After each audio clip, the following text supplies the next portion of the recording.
If you were to walk into a modern supermarket and examine the ingredients of almost any processed item, you would find a peculiar pattern.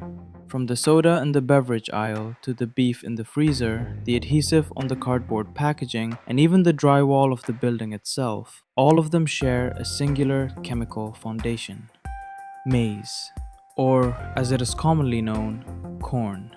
It is the most heavily produced crop on the planet, outstripping wheat and rice by hundreds of millions of metric tons every year. But unlike almost every other staple crop consumed by humanity, maize has a biological secret. It is a plant that, by all accounts of evolutionary biology, should not exist. For centuries, botanists faced an embarrassing problem. When we look at crops like wheat, barley, or potatoes, their wild ancestors are easily recognizable. They look like slightly smaller, wilder versions of the food we eat today. But for a long time, no one could find the wild ancestor of corn. It seemed to have appeared in the archaeological record out of thin air, fully formed.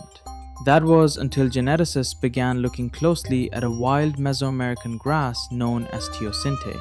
To the untrained eye, Teosinte looks nothing like corn. It does not grow on a single sturdy stalk, but rather in bushy branches. It does not produce a cob.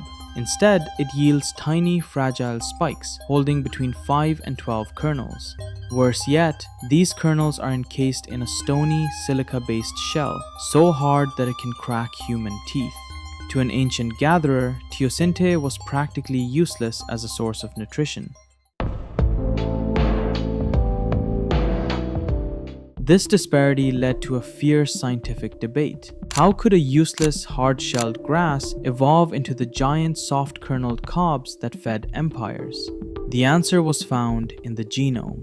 Genetic sequencing revealed that the difference between Teosinte and modern maize boils down to a mere 5 major genes. Sometime around 9,000 years ago, ancient farmers in the Balsas River Valley of Mexico began a meticulous generational selective breeding program. They were not just gathering food, they were actively manipulating plant genetics. By systematically selecting and replanting only the rare, mutated seeds that had slightly softer shells or grew slightly closer together on the stalk, they achieved the improbable.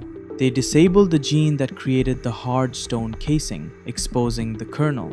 They altered the branching gene, forcing the plant to concentrate all its energy into a single, massive stalk. They created a biological masterpiece. But in doing so, they also created a parasite. Because of how heavily humans modified the plant, modern maize can no longer reproduce on its own. The husk that protects the ear of corn is so tight that if a cob falls to the ground, the seeds remain trapped. If they manage to germinate inside the husk, they grow too close together and suffocate one another.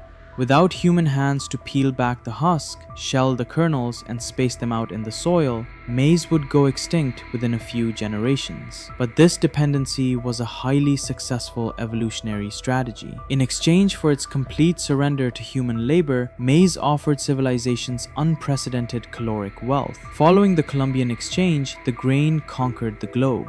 It triggered population booms in Europe and Africa, became the primary feed for global livestock, and eventually transformed into the invisible backbone of modern industrial food chemistry. Today, we look at corn as a simple, ordinary vegetable, but history suggests otherwise. It is a monument to ancient biotechnology. Every ear of corn we consume is a direct result of a 9,000-year-old partnership between a forgotten wild grass and the prehistoric farmers who saw its hidden potential.